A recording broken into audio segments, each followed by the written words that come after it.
Hi everyone, you're very welcome to the session tonight. Extremely thankful for everyone for joining on for our sixth session, and it's been a really inspiring few weeks for me to be working closely with you and been a part of the journey with you. So thank you so much for people who've been on it from session one, and particularly those who've joined it recently as well. Tonight's session is taking on an important level for us when we look at the world today. There's a lot of people out there who want to maybe identify our identity as maybe what we work at, or maybe our intelligence, or maybe the sport we play. And we're very often put into categories and boxes around that. And for me, that's a bit like the analogy of the tree there. It's what people see, it's not always what's underneath us, which is our roots. And over the last 6 weeks, I really hope that people have started to discover, what are the most important things that they believe in about themselves, about other people in the world. Have they started to look at the inner stories they've told themselves maybe for a period of their lives that they've assumed to be true, but isn't factually true, or isn't the story that they want to continue for the next 4 to 5 years of their life? Maybe they didn't know what they valued in themselves. They didn't know what they valued about other people. They didn't know what they wanted to show up and stand for as people themselves. And we done a number of exercises around values and understanding that piece. And what were maybe some of the faulty assumptions the last number of sessions we had about ourselves and our own beliefs or our own ability. And we've maybe had to look at those faulty truths and question them and say, are they empowering me forward to experience greater success, happiness, and health in my life? So hopefully people have got some tools around those over the last number of sessions to start to break down some of those faulty narratives and descriptions we have around ourselves and our own identity.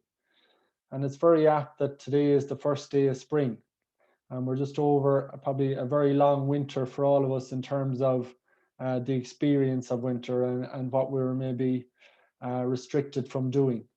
And today we had, another extra bit of daylight. The trees are starting to shed the past and shed the leaves, and new beginnings are happening, new birth is happening, new growth, and that's happening internally for ourselves as well.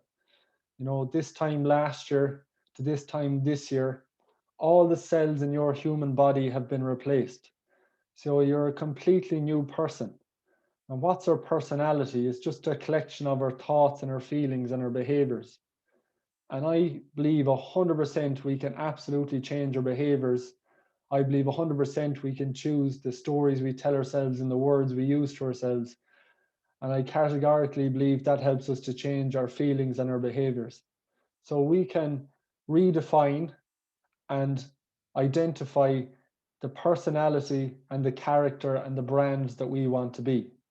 And we can allow other people to choose that for us, or we can define it ourselves and become very clear on it and live up to our own standards rather than external expectations and looking for external validation. So who I am tonight is a really important part, and identity is a really important part. And you think of the successful brands in business, they're very clear on their brand and their identity. You think of the great leaders that we've had between Nelson Mandela, Michelle Obama, Michael D. Higgins. They're very clear on their brand and what they represent and what they believe in and what they stand for, and they communicate that and they speak that and they behave that. So that's up to other people that want to be leaders in their field. And you can be a leader in your community, you can be a leader in your family, you can be a leader in your team, in a personal or sporting context. And that's a free opportunity we all have, and we just have to really define of what we want to lead on and how we want to lead around it. So tonight's an important kind of antidote to that.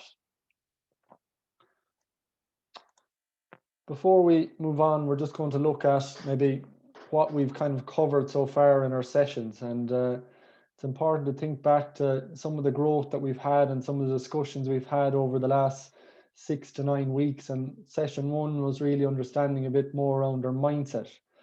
And a mindset really is just a consistent thinking and behaviors we have around certain people, situations, or events that we have in our lives. And we looked at the influence, I suppose, our energy and our emotions have on our mindset and our performance. We looked at some of the things that we can learn from our successes and failures, and I shared some examples and experiences I had from elite sport and business. We looked at where our beliefs come from and how we maybe can look at self-limiting beliefs and change them into empowering beliefs. And then we looked at, what's the a foundation of an optimal mindset or guiding principles. You know, what is our philosophy for life or our guiding principles of how we want to show up. And then in session 2, we looked at setting positive expectations for ourselves. Working from a place of purpose rather than, performance or outcome, and the importance of why we do what we do and what are the reasons for our relationships, what are the reasons for our career, what are the reasons for what we pursue in our lives and why, and asking that question around some of the things we pursue. We looked at character strengths and the importance of identifying them and how they can broaden our confidence, broaden positive emotions, broaden our relationships, and also strengthen our health and well-being. Identifying our own values and, more importantly, our own behaviors around our values that underpin them and how we want to show up in the world on a daily basis. Our judgment of what is right and wrong, good and bad. And then we looked at maybe what does success look like for us and how do we generate that and what are the key goals we can set around that to obtain that vision we have for our lives.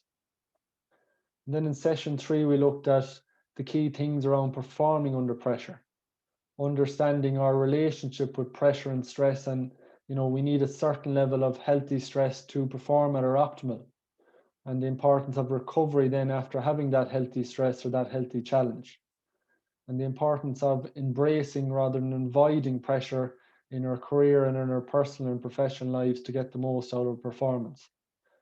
Understanding that we all have habitual responses to certain situations.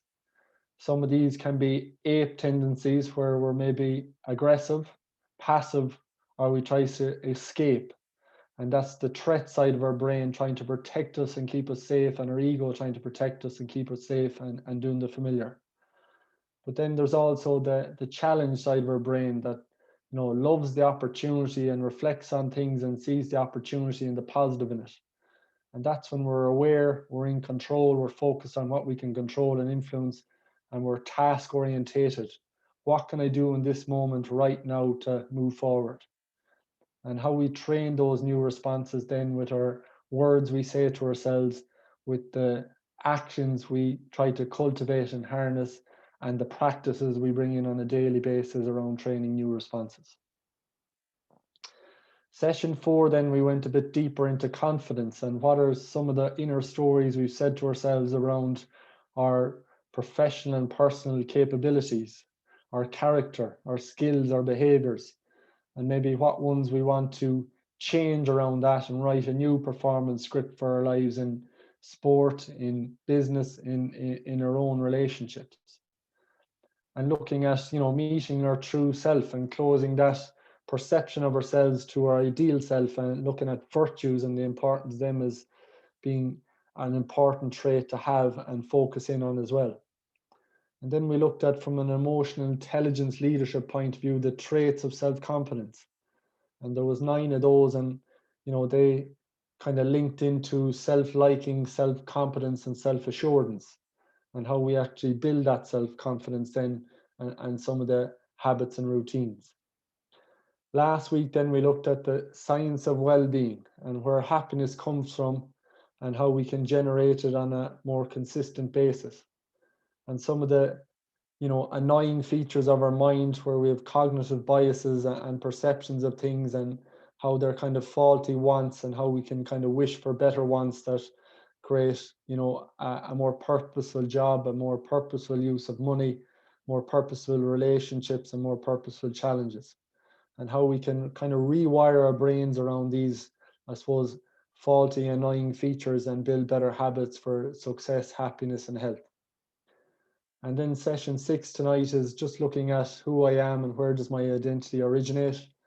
And, part of identity is self-esteem and self-efficacy, which is another word really for self-confidence, and how we can maybe understand that a bit better and how we link it to our success, health, and performance, and some of the habits and routines to build this self-efficacy.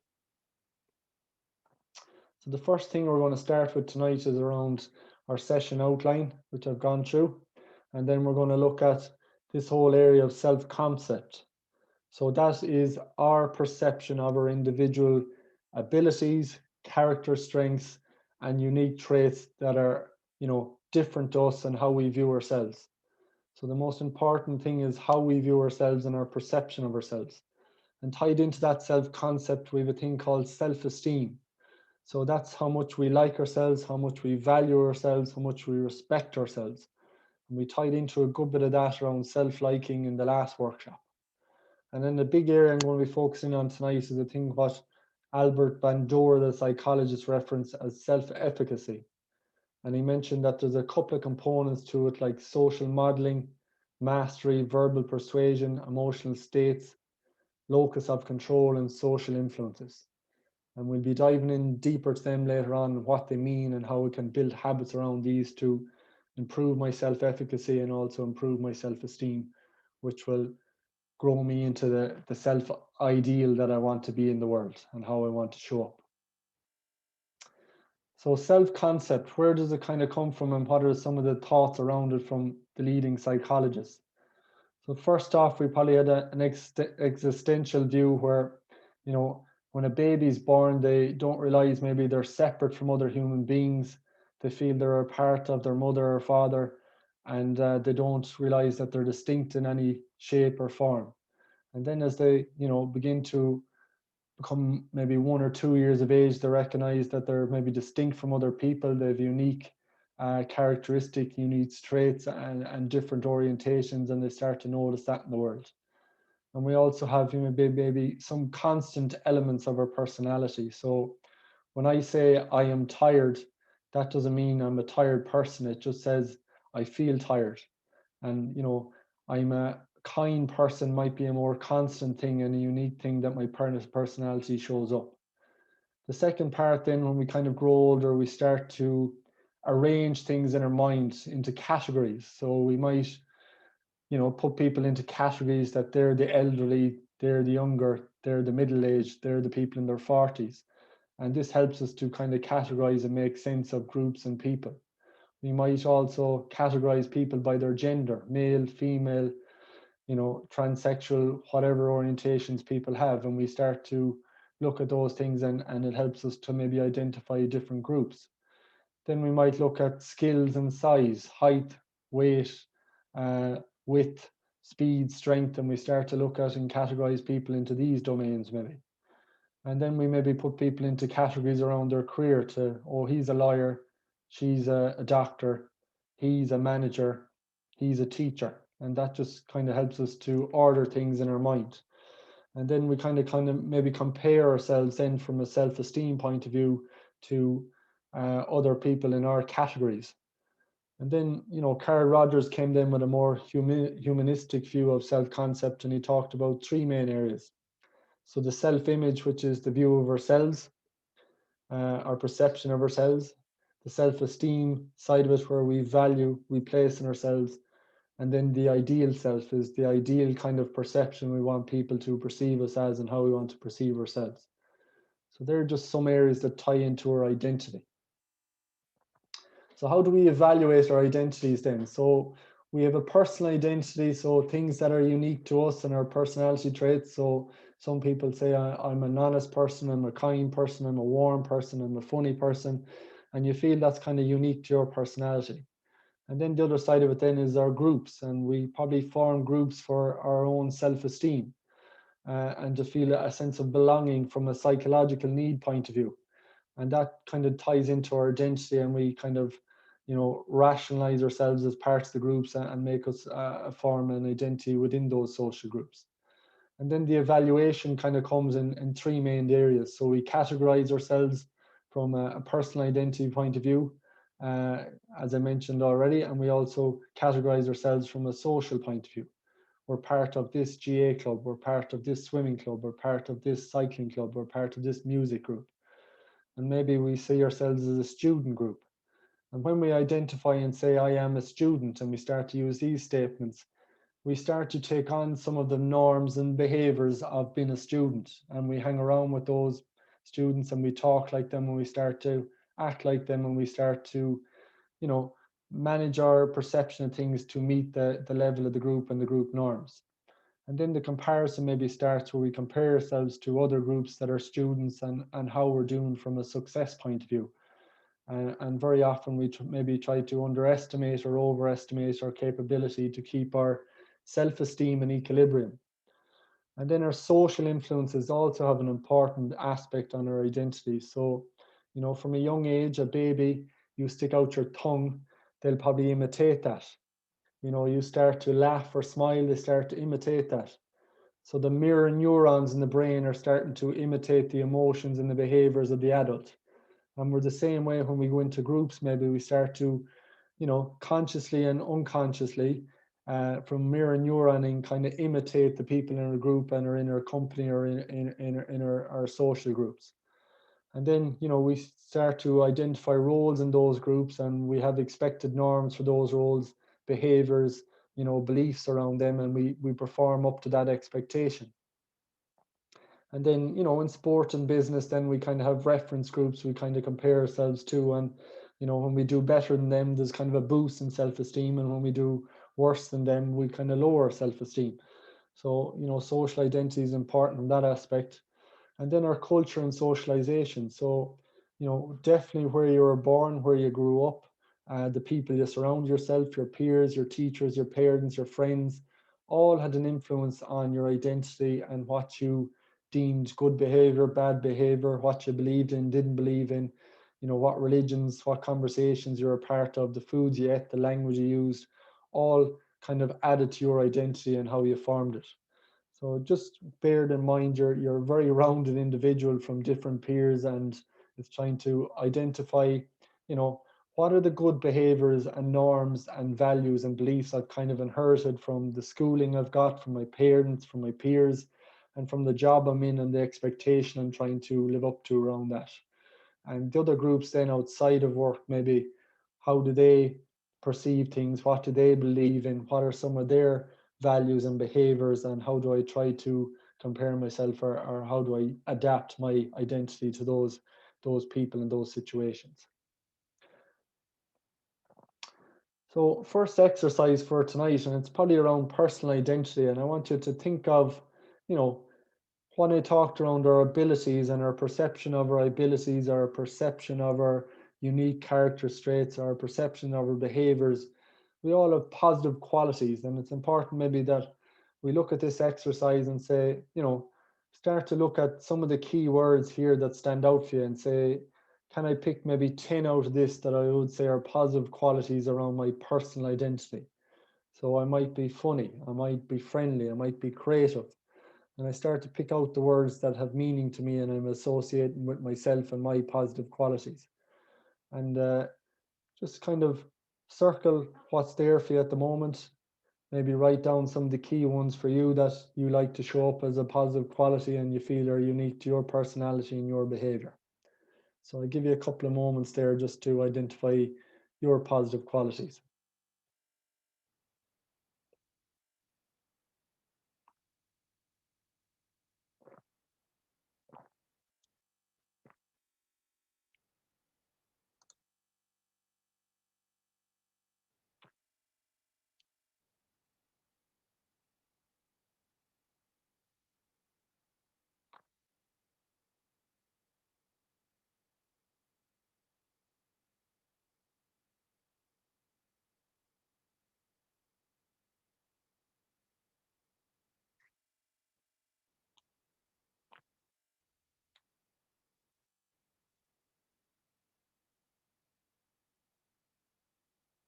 Maybe when you've identified 10 to 15 that are important to you, maybe you might just start to rank them maybe in level of importance to you. So maybe being health conscious is the most important thing too. Maybe being reliable. Maybe being funny. What are some of the positive qualities that are most important to you, that you want to display in your interactions with the world, people, society, work, your social group, and your peers?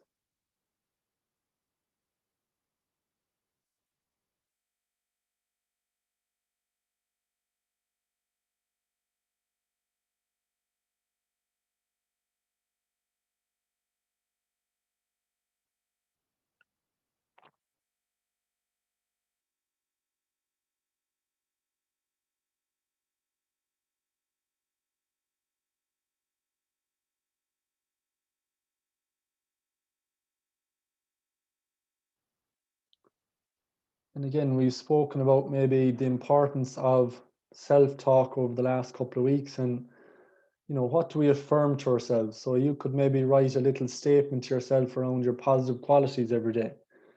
So I want to show up as being considerate, and I might have a little statement to myself that I am considerate, I am friendly, I am good humored. And you're brushing your teeth in the morning, you might reinforce that affirmation to yourself. I am considerate, I am reliable, I'm good humored.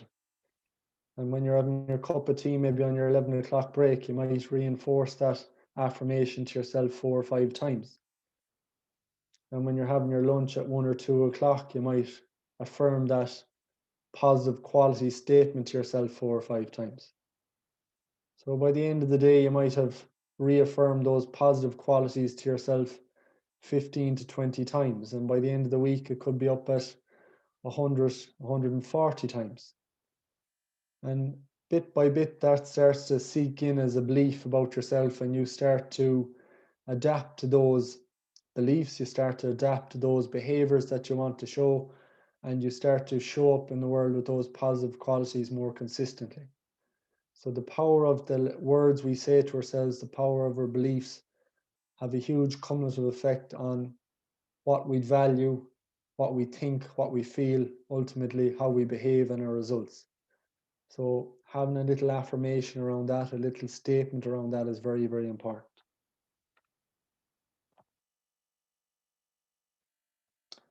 Second part then is, the roles we have in life, and, some of these identities we take on, be it a sibling, a coach, a friend, a career, an athlete, a leader, a volunteer, a parent. I'd like you to think on, a weekly and monthly basis. What are the most important roles you have in life, and start to list them 5 roles or those 10 roles for yourself.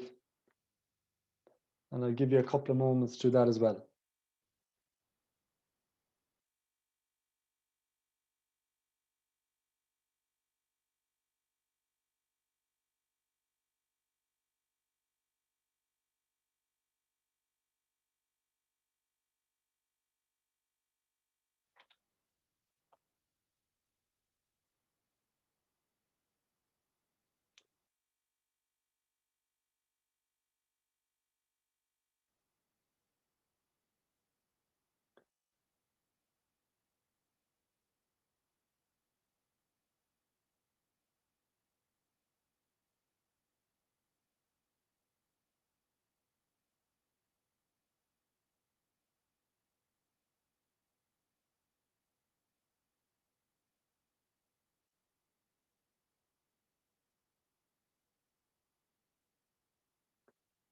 And then at this moment in time, if you were to take a snapshot, what would be the most important role for you in life at the moment?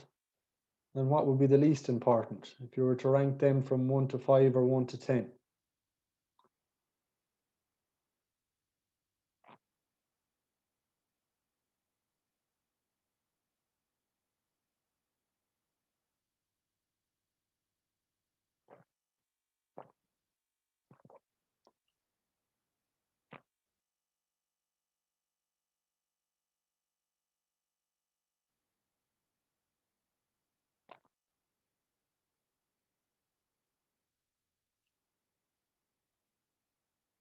And now I want you to consider that We always evaluate our identities and we compare our identities.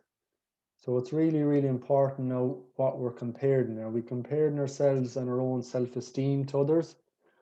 Are we comparing our skills and our behaviors? So I want you to try and think of the key skills and the key behaviors to be a good friend, the key skills and the key behaviors to being a good sibling, the key skills and the key behaviors of being a good parent, the key skills and the key behaviors of being a good athlete. And just start to generate a few ideas around each of these buckets. Whatever your top 5 roles are, let's generate some of the key skills and key behaviors around that identity.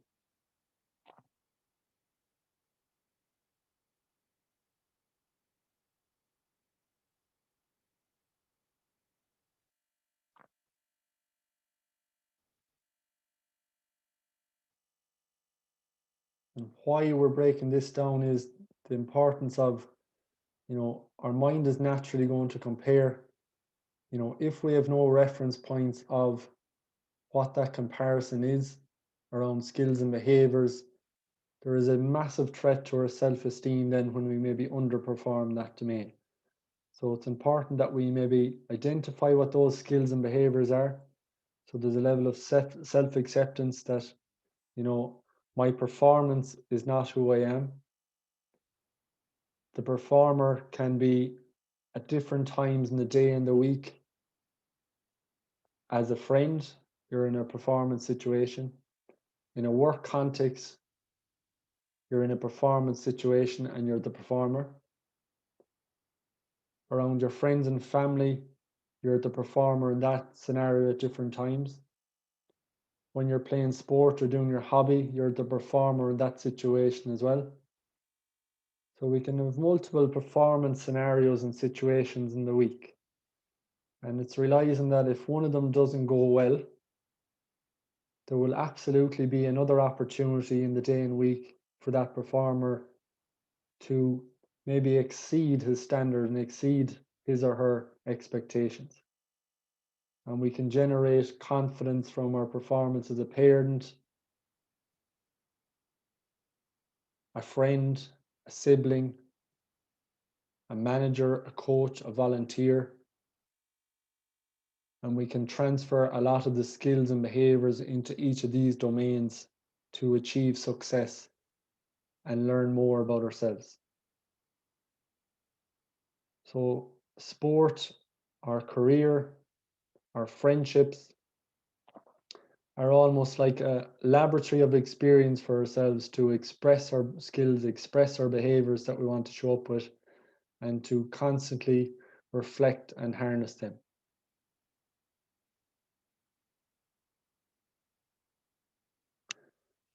The last piece of that exercise, I'd like you to look back over the month of January and say, if I was to rate my performance out of 10 based on these skills and behaviors, maybe as a sibling, maybe as a parent, what number would I give myself out of 10?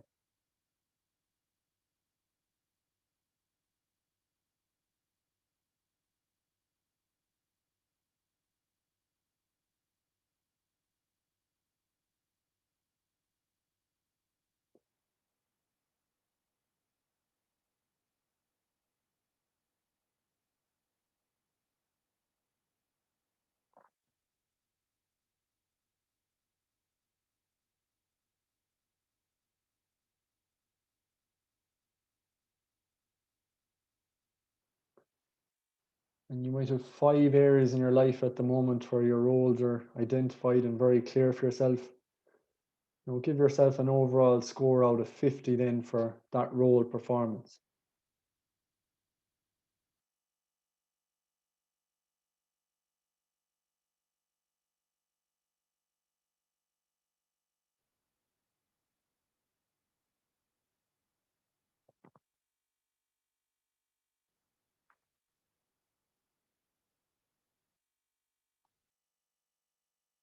In a couple of moments now, we'll move into the area of social identity. and some of the group memberships we have and the importance of how they harness our identity and some of the norms and behaviours we take on as a result of those group memberships.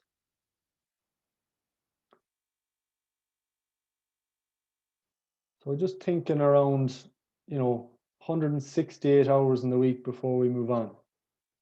And for me, this is kind of an important graph because, when I look at it at the moment, my career probably takes up 30% of my week. My sleep probably takes up 33% of my week. Yet no one ever asked Tony to say, how's your sleep going? How are you performing in your sleep? Even though I'm doing it more often than anything else in my life. But people will often say, what are you working at? And how's work going? And they start maybe comparing you to your job. So it's just interesting to note, what's the language we use around where we put our energy and attention. Our roles in life at the moment, important things for me is, being a sibling and being a son and being a partner to someone. How much time do I actually put into these things? I'm aiming to exercise for about an hour a day. 5% of my time goes into that. And yet maybe we can over-identify with our career and say, it's all of us. And we say, I am a lawyer or I am a doctor. And we think it's all of us and all of our time and all of our energy. When in matter of fact, we have many unique traits, unique skills, unique behaviors, and we've multiple roles and multiple responsibilities to many different people. And the difficulty for me if I was to do this graph maybe 6 or 7 years ago, there'd probably be a bucket in there for 30% of my time into being an athlete. And when you're being referenced as an athlete all the time and people validate you for your performance as an athlete, and that's the point of conversation all the time, well then, your self-esteem can be hurt because you underperform in an area where people categorize you or identify you as that. So it's important to kind of look at your pie chart and say, there's other roles important to me. There's other values and norms important to me. There's other beliefs I have around the world and what's important to me. And recognizing that you are not just your role, you are not just the performance in your role. So what are some of the social identity and influences we have around us? I'd like you to think of, your own group memberships. To fit in work at the moment, what are some of the values and behaviors and expectations and beliefs I need to fit in with?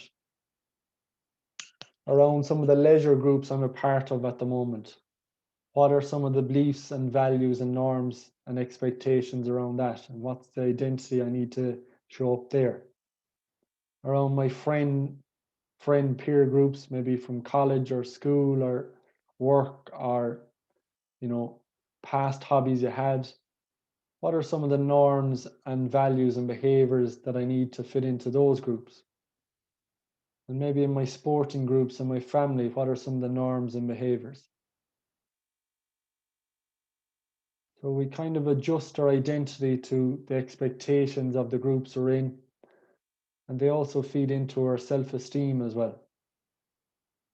When that group is successful, maybe, or we feel connected to it, there's a sense of belonging, a sense of achievement when we reference it and we talk about it.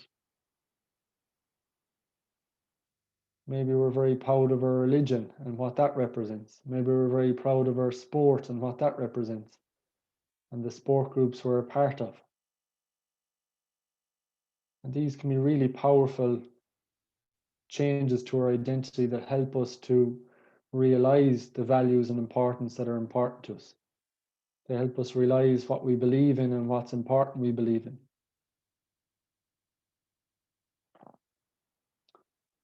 So just list some of the group memberships that you're a part of and maybe some of the norms or expectations around that.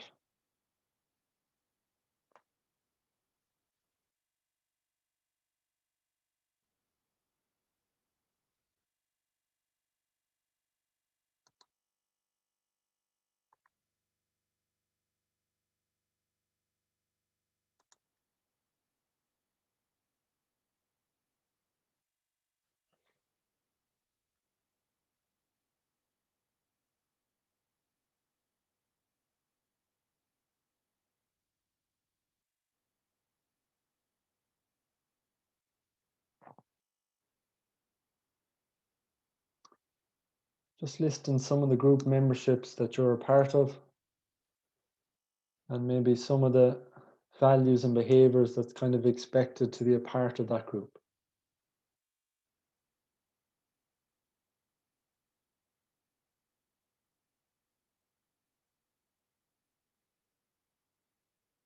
When you walk into that group, how are people treated?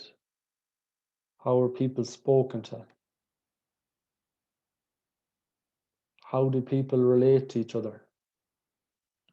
What are some of the shared interests they have?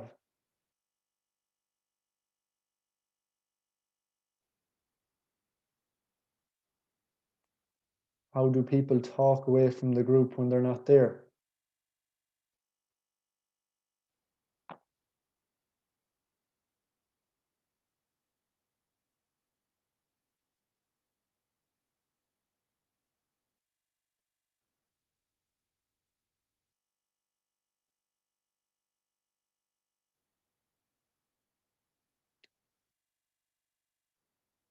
And if you were to then rank maybe the group that's most important to you at this moment in time down to the group that's least important to you at this moment in time.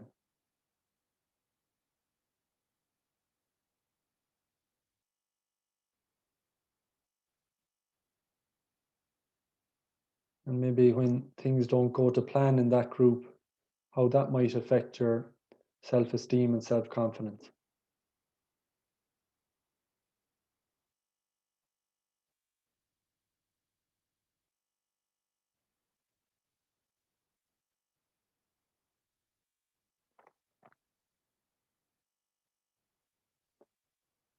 Just in a few moments, we'll be finishing off this section, and we'll be just looking at a few key tips now around what I've learned from social identity and personal identity, and how to, I suppose, separate ourselves from our performance and our roles.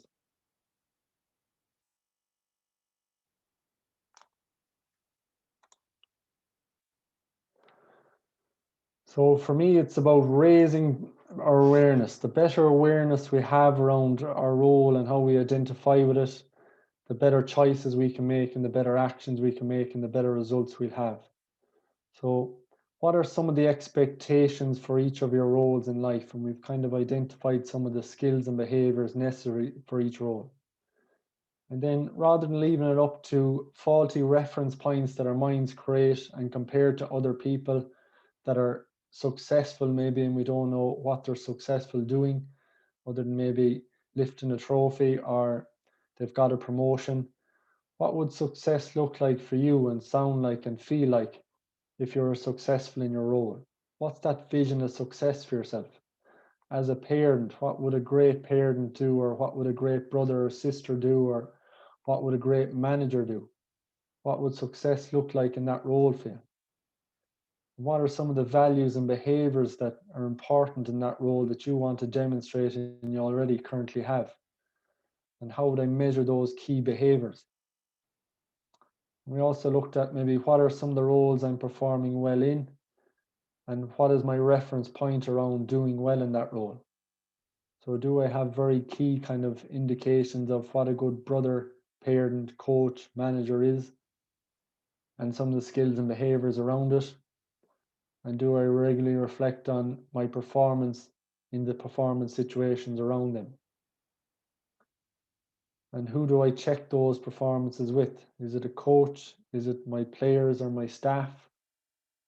And how do I find out what my perception is versus the actual reality of how people perceive or receive me?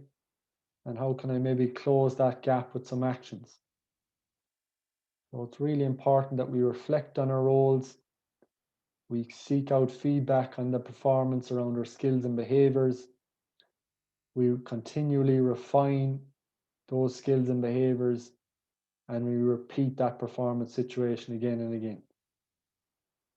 And we continuously see that we're a work in progress. There's learnings in every experience in our roles, there's learnings in everyday moments. And when we reflect on these and bring our awareness to them, that gives us the choice then to change a pattern of behavior, change a pattern of thinking, change a pattern of feeling, and ultimately change behaviours and improve results. So that's an important slide that we've kind of covered there in some sections already to use as a reference point. The last piece then from this section is to look at some of the lessons learned. So, living up to our own standards of behaviours and values. If we have a success in a particular domain, it doesn't make us a great person or a success in life overall. And likewise, failing does not make you a bad person or a failure in life. These are all just performance moments and performance situations, and the opportunity can come up again in the vast number of roles we have in life. And a huge part of accepting ourselves and liking ourselves is to rate our behaviours and skills and not our self-esteem and our self-worth. And that's separation from the performer or the performance from who I am. I have many unique positive qualities. I have many unique beliefs, many unique values, many unique thoughts and feelings. And, a performance in a particular domain does not define who I am, and what I do does not define who I am.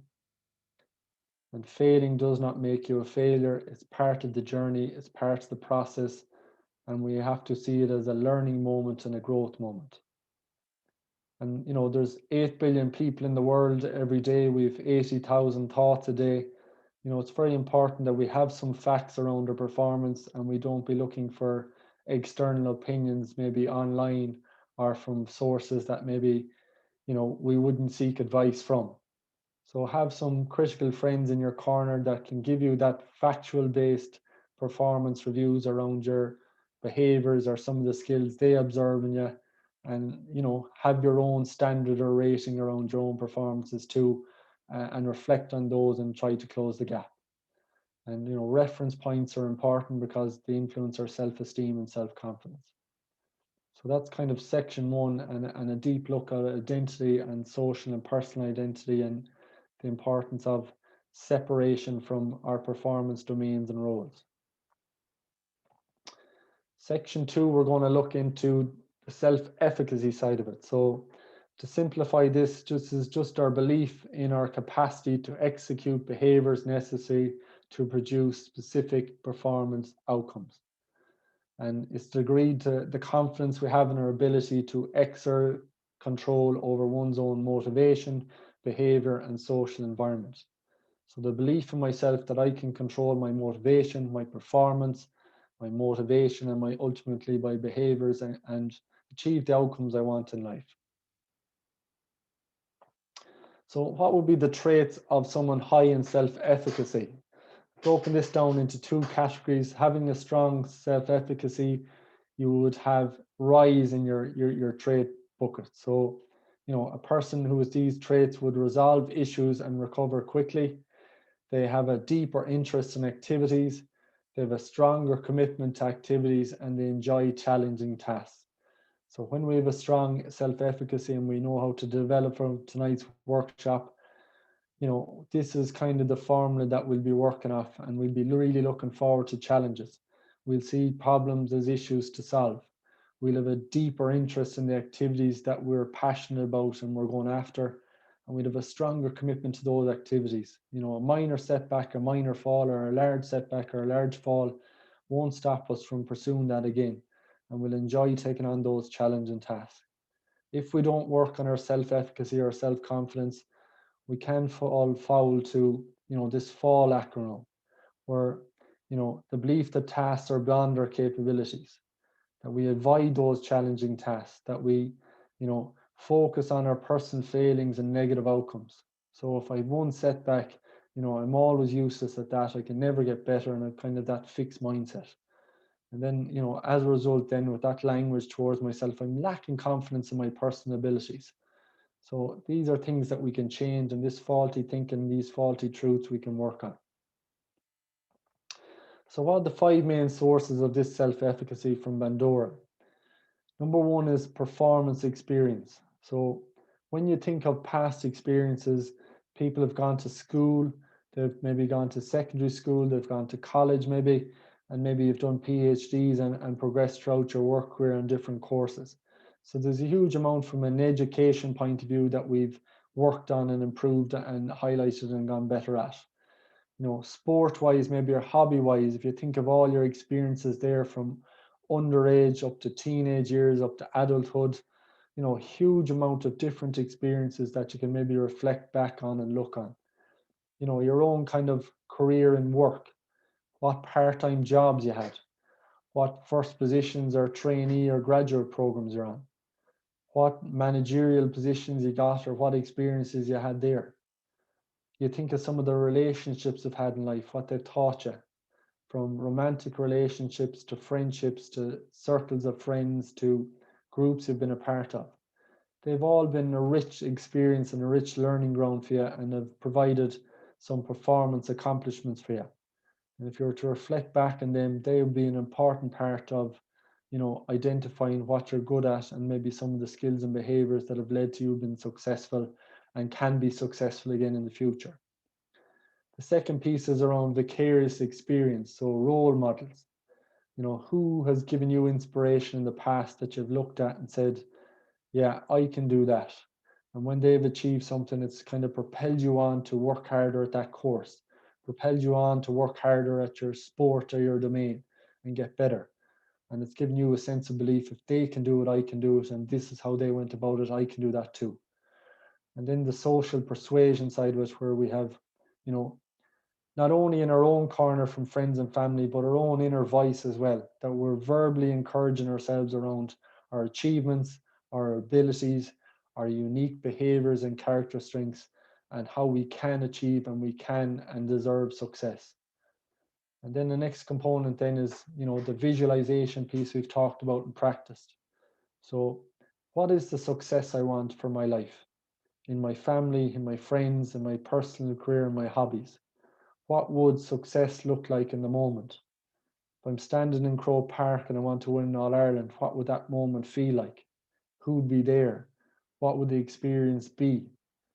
And what would it be ultimately in my career, my job, my family, and what would success look like there? And I start to imagine it and feel it as if it was real and happening right now.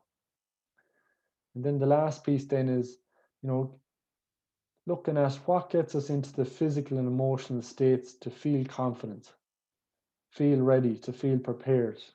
What are the things I do habitually in the past to get into my best performance zone, my best state, where I feel confidence and feel I can take on any challenge and any opportunity? And is there some consistent patterns around that that I practice and work on? So the next thing I want to talk about before we go into those things is around locus of control and attribution. What does that word mean? How I explain success and failure is a really important part and a really important thing and a skill I need to train myself on. So, when I have a mistake in work or a mistake in an exam or a failure in any of them, how I explain that failure has a huge bearing on my motivation going forward, my confidence going forward, and my behaviors going forward. So someone who works on a strong internal locus of control, have a strong belief that they can influence events and their outcomes. They attribute results to their skills, their effort level, and their ability. They believe events that happen in their life and the success and achievements they have are primarily down to their own actions.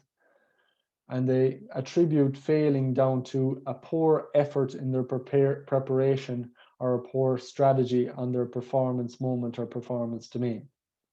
A person with a low locus of control and an external locus of control would have a strong belief we have little influence over events and their outcomes. They attribute their successes and failures to, the task being too difficult, or when it did come off, they say they were lucky or the challenge was too easy. And, they don't build their motivation or confidence as a result. And they believe that events in life happen primarily outside of their own actions, and they'd always attribute failing down to their lack of ability and the complexity of the task being too hard. And they're taking away some of their control, some of their power over their ability to influence the future and future situations. So just bear in mind that internal and external locus of control and the importance of attributing success to the effort I put in, the ability, the skills I have, and the strategy I showed up on the day. And when you do have a success, that you're referencing how hard you worked, how well you prepared, the skills you showed up with. And when it doesn't go well, then you're also taking responsibility for, I didn't put in enough effort into preparing in this area. My skills in this area or my behaviors weren't strong enough for my performance situation. And I'm not giving it over to luck or the weather or the task being too difficult or whatever faulty or lazy attributions we make. So some interesting catches around, I suppose, self-esteem. There are people out there who have very low regard for themselves, but kind of a very high self-efficacy, i.e. they might be able to put a presentation on in front of 500 people, but they've little regard for themselves around communication or their ability to speak or, inspire others. And that's where a faulty attribution has taken place, and we need to look and work on that. There's also perfectionists out there who, never give themselves credit around their success.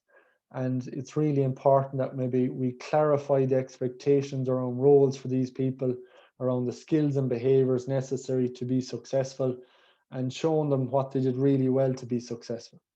And that clarity helps them to stop making faulty attributions around their ability or their perception of the task. And people who focus on developing that strong internal locus of control, I control the consequences of my actions and behaviors, the better academic performance, better relationships, the better efforts at learning, the better attitudes to exercise, the lower cigarette and alcohol abuse, and less, I suppose, anxiety, hypertension, and heart attacks. So it's really, really important, that attribution and how we explain things. So section 3, our last piece for tonight, is around actually building this self-efficacy. And, what are the habits and tools I can build in as a person to, really acquire a high self-efficacy, a strong self-efficacy that leads to better performance, higher levels of happiness, higher levels of achievement in my personal and professional life.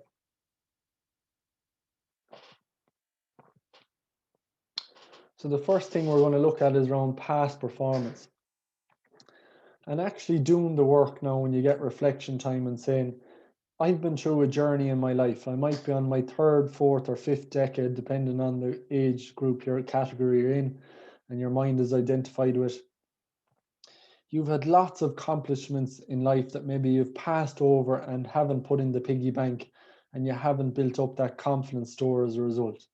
So if you were to reflect back on life so far and you took those decades, 0 to 10, 10 to 20, 20 to 30, what are some of the achievements I had in education in primary, secondary school, junior cert, leaving cert, college, and pursuing professional exams maybe? What are some of the experiences I've had in sport, the wins, the achievements, the friendships, and what have I learned for those? When I think of my career and work, part-time jobs I've had, full-time jobs I've had, changes of roles, changes of offices, maybe changes of country, maybe changes of team, and how I've adapted and I'm still here on this call. There's lots of little experiences and little accomplishments there that when you reflect back on them, they've allowed you to adapt and grow and improve your identity and improve your self-esteem and self-confidence. And then the importance then of also looking at the daily wins every day and those small wins. Do I regularly reflect and look at my day and say, within my roles, this is what I done well today? And I start to write down 5 to 10 things. And when I start to write down those 5 to 10 things, my positive emotion, my emotional energy starts to rise in my body, and I start to feel that, and I start to act that confidence a bit more out. If I could think of that confidence bank and that emotional energy and that positive energy, I've got to add to that every day with the words I'm using to myself, but also, identifying and recognizing the things I'm doing well on a daily basis in my life experiences. They can be from a personal context, a work context, a health context, a sleep context, a communication context, and all those little things that you're doing on a daily basis. And that adds layers and layers. And if I start to bank 5 or 10 of them every single day and I reflect on them, not only from a confidence point of view, but I'm also raising my emotional energy, my emotional health, my well-being, and also my ability to recognize positive qualities in others. And that's an important thing to consider. And also looking at, some of the major challenges I've had in life and how I've tried to overcome them and what's the learnings from them. When I look back on the skills and behaviors and some of the factors that were involved in them, I can transfer them into other performance situations that are going to happen and other challenges that are coming down the line. And I can cope and I can work on those things when they do come up again. Because I have this kind of anchor and reference point from the past of what went well and what I did well. So every day making it a daily ritual of yours, that you have your little black book or your journal and you start to write down things in the morning time, at lunchtime, after work, maybe after college, and at the end of the day, things that went well and things I did well and things I can learn from today about my skills, my behaviors, and you know what I learned from my daily experiences. That's increasing that piggy bank, and I'm putting little deposits into it every single day. So when the setback comes that life will throw at us, which is no doubt, weekly and daily in some cases, it doesn't have that same effect of if I haven't replenished or restored that piggy bank. So every time I make a little commitment to putting something I did well into that piggy bank, I'm making a vote for that identity that I'm a confident person. I'm a person who achieves things. I'm a person who's successful. I'm a person who deserves success. And think about that ballot box when you put that little vote in 4 or 5 times a day. By the end of the week, that's going to add up to 35. By the end of the month, you're into 130, 140. By the end of the year, you're into the thousands. You do that over a lifetime, I guarantee you'll have a higher level of emotional energy and positive energy and confidence. Second piece then is around that verbal persuasion. So when a new situation pops up for me, what am I currently saying to myself around my ability to cope? Where's my locus of control and how am I explaining it to myself? And I actually practice new ways of thinking and new patterns of thinking. So regularly saying to myself, as some new situation comes up, this is an exciting opportunity for me. When I prepare well, I perform well in new situations. And that's maybe a new belief I start to cultivate myself about the exciting things that happen when new situations come in, new experiences, that I prepare well for them, I can cope and I can, excel in these situations. And that's the new language and the new terms I use to myself. And recognizing that new situations, there will be difficult times in it. I accept that. I'm not resisting it. It will not all go up to plan. So if I'm presenting for the first time to a new group, if I'm on a new task, a new project with new people in work, it's not going to be perfect. I don't need to be perfect. We're all learning off each other. There's no perfect human being. There's no perfect performance. And recognizing I can cope with making a mistake. I can cope with making a little failure. It's not a reflection on who I am. It's a reflection on the performance situation I'm in, and mistakes are part of it. And I have been in tough situations before, and I have some reference points around that, and I've performed and excelled in those performance situations. And yes, our mind may want to go back to previous performance situations that didn't go well. Absolutely, that has happened. But can't I change the TV channel onto the ones that did go well and how I did perform under pressure? And they're my reference points going forward and my anchors. And then when that setback happens or that failure happens, it did not go to plan, and I accept that. Failing is hard, it's shit, and maybe for a day or two I'm disappointed around it and I'm sad, but that's good too, because I'm recognizing the feelings, and if it didn't mean anything, if it wasn't important to me, I wouldn't have those feelings. And maybe I wouldn't go away and make some changes around my process, around how I prepare and how I practice. And recognizing that this is now a great learning moment for me. I can learn what didn't go well from that situation. And when I'm back in it the next time, I'm excited to see have I improved, and the work I've put in the last 3 or 4 weeks or 3 or 4 months to see have I done that. And when I'm in that moment, then what are some of the triggers or cues that, you know, I have a learned behavior around how I respond to new situations. What's the new word or the new statement I'm going to affirm to myself? What's the new body language I'm going to bring? What's the new technique I'm going to focus in the moment to get the best out of myself? And we can use words, we can use verbal or physical triggers to orientate that new habitual response we want. And then the next piece then is to look at role models. You know, at different times in my career, there was different role models or inspiration for me. The Galway half backline there from the 80s, when I was growing up, you know, they'd won All Ireland's in 87 and 88. And Pete Finnerty called up to my garden when I was about 5 or 6 years of age, and I thought God had walked into the garden. And we went out and poked in the garden, and I can just remember wanting to be Pete Finnerty and watching him on the telly and thought this was possible for me. And Tony Keady was another huge inspiration of mine, and I loved his style of hurling, the creativity and the flamboyance to his play and the belief he had in himself. And Jerry Mack was another guy that coached me on the Galway Intermediates, and what a sound character and what a sound man, but also an unbelievable competitor and an unbelievable skill set that he had.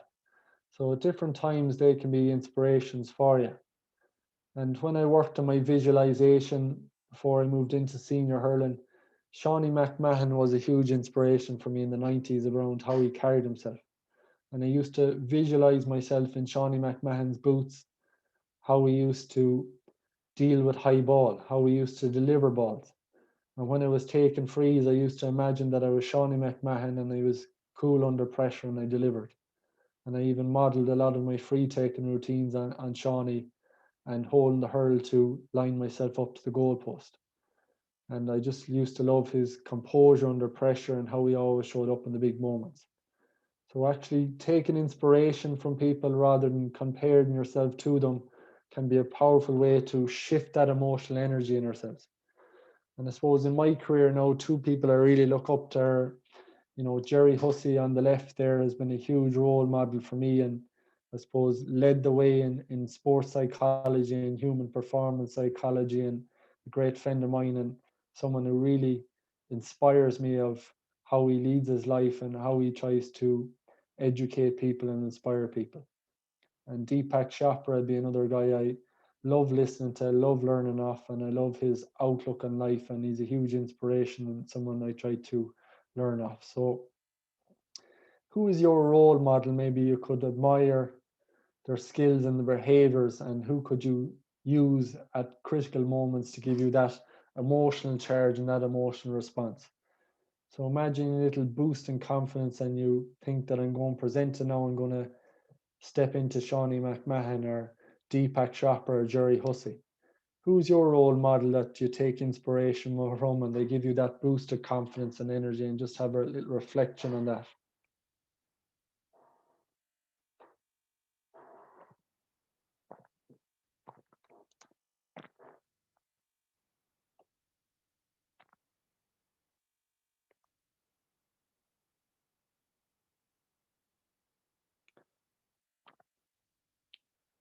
And what are some of the things that you admire around their qualities, their character, their skills, their behaviors? How do they communicate? How do they show up? What do they believe in? How do they demonstrate that?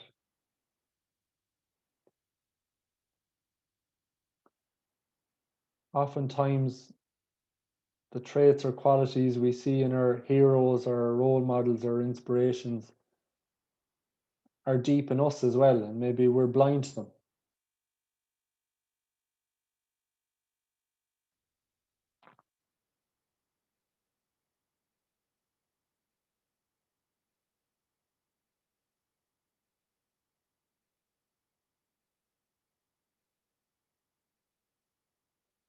So if you have a moment during the day when maybe the motivation isn't high to do a certain task or project or complete some task, what would your role model do in that situation, and how could you show up to be the best version of you?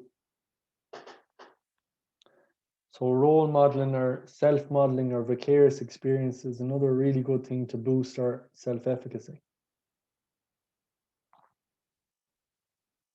Again, the next piece then and the last piece around this is psychological states and physiological states.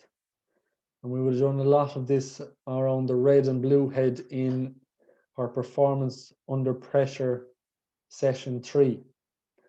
And for me, it's about how do I bring myself into the present moment of high performance? So having a reset, our mind is constantly maybe orientating us into the future, or it's maybe ruminating on the past and regret. If I can bring myself into the present moment and ground myself through my breath, putting my feet firmly on the floor, noticing the four corners of my feet, aligning my body language, I start to reset my central nervous system. I start to take in 4 to 5 conscious breaths. I regulate my emotions. I regulate my energy. Maybe I pick a spot in the distance and just focus on that with my eyes, and I start to regulate my central nervous system doing that as well. And it's called panoramic vision, and it physiologically relaxes our state as well. I think it's also down to awareness. Am I in ape mode or am I in act mode? And when I'm in ape mode, maybe I'm aggressive, maybe I'm passive, maybe I'm escaping or avoiding situations. That's my ego mind in that threat state. And I've got to ground myself, I've got to breathe, and I've got to make myself aware of that. When I'm aware of that, then I can focus on what am I thinking now, right now, that's causing that interpretation of the situation, and bring myself to what can I control right now, what can I influence now, and as Paul O'Connell says, what can I do right in front of my face right now? Win the moment, win the task, win the next play, whatever it is in sport analogy or a business analogy. What's important now is a great question to ask, to ground yourself in that present moment. And then, looking at where's my attention now? Is it on the task or is it in the future? Is it on some other thing in my environment, my phone? And I'm not really paying attention to 100% to what I need to do. And then what's the intention? What do I want to be successful on? What's the outcome I want to achieve? And what's my 3 or 4 things in my process that I need to do right now to achieve that? And then I go about executing it. So that present moment awareness and getting ourselves into the right state. What helps me to, I suppose, relax and unwind and get into those, emotional states that I want to have from a physical and mental point of view. Meditation is a great grounding practice to feel that inner calm and clarity. Visualizing future success and that imaginary experience is a great way to generate excitement, motivation, and new behaviors. Hobbies, doing the things I love and I'm passionate about, help to create the right physiological and psychological states. Our nutrition, huge link between our gut and our brain. 80% of our, neurotransmitters that influence our mood, our energy levels are stored in our gut. So, high quality foods, staying away from processed foods, high sugary foods, greasy foods, and substances like caffeine, sugary foods is so important around helping with my psychological state and my physical state.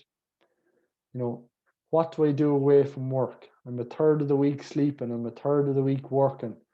The 30 to 40 hours free time, what do I do to rest and recover?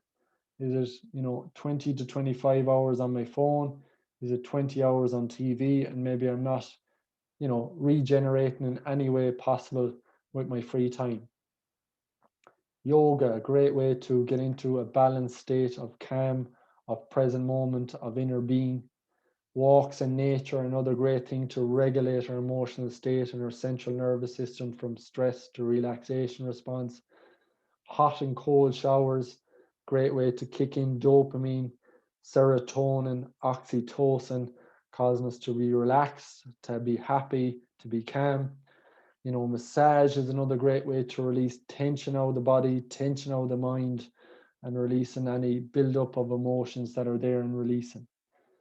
Scented candles and essential oils can be a great way to trigger our brain into that calm, relaxed state.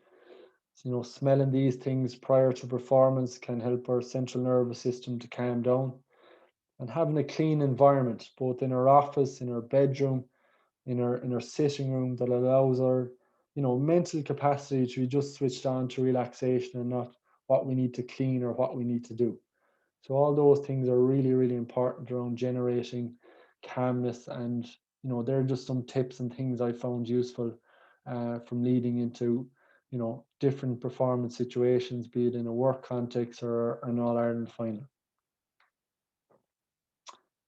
And the last piece for today is just some key tips to finish off with. Okay, number one thing for me every day is to check in with my awareness. 95% of the time we're on autopilot. So how often the day can I bring myself to conscious moment awareness? So having a daily mindfulness practice where I'm aware of my thinking, my feeling, some of my behaviors. I'm regulating my central nervous system through mindful practice, and I'm just bringing myself to the present moment, how I want to feel, what I want to think, how I want to act. And I'm very intentional around mindful breathing, mindful eating, and I'm bringing myself into calmness and clarity on a daily basis, and I'm feeling that. My daily affirmations, they cultivate that identity for myself. So I'm telling my threat detector every day, I am safe, I am enough, I have enough. The universe is a beautiful place. It provides opportunities for me. It provides possibilities. It provides great friendships. I am safe. I am well here on this planet. I am safe. I am well here in my home. I am safe. I am well meeting new people. And I'm constantly reaffirming these positive affirmations to myself throughout the day and building my psychology and my biology to feel safe, to feel connected, to feel calm. I'm building in habits every day around acts of kindness, acts of gratitude, what I have in my life and I appreciate right now, my home environment, my relationships, my friends, my family, the resources in my home and outside my home, my ability to eat, to cook, to smell, to taste, to move my body, to have all my physical and mental faculties. I'm internally grateful to still have all them and they're still working. And appreciating each moment every day, the ability to sleep, the ability to exercise, the ability to taste, to eat, to talk, to communicate, to learn.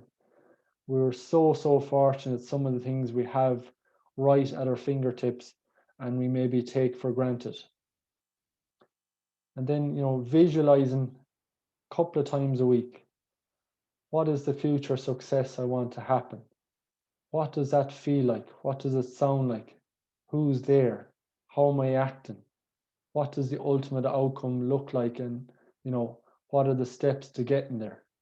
What are the challenges I'll have to overcome and how do I overcome those challenges? And I start to visualize that and I start to build in that database of experience of that success been achieved. And bit by bit by bit, my mind starts to orientate to that. My subconscious starts to solve those problems and I get closer to that vision of success that I want. And every single day that I'm, focusing on what I can control and influence. I have my journal, I have my diary, I identify my key priorities every day. I list when I'm going to do with them and I prioritize them and I reflect on the skills and behaviors that are needed and how I want to show up today. And the last piece then is, taking that time out to define success, what it looks like for you today. Define what success looks like for you in your key projects. Define what it looks like in your health, in your relationships, in your hobbies. And rate yourself on your skills and behaviors, not yourself. And that for me is a great way of really building a strong, high self-efficacy, a strong locus of control, both from an internal point of view, and we're really weeding our garden of, faulty truths, faulty comparisons, faulty reference points, and we're doing the work on a daily basis. And what I talked about in the last workshop, knowing isn't half the battle. It's grounding yourself in these practices to increase your achievement, your success, your prosperity, your health, your happiness, and ultimately, living up to the person, that ideal self that you want to be. So thanks, guys. That's presentation finished for tonight. I'm just going to stop sharing and be happy to field any questions from me.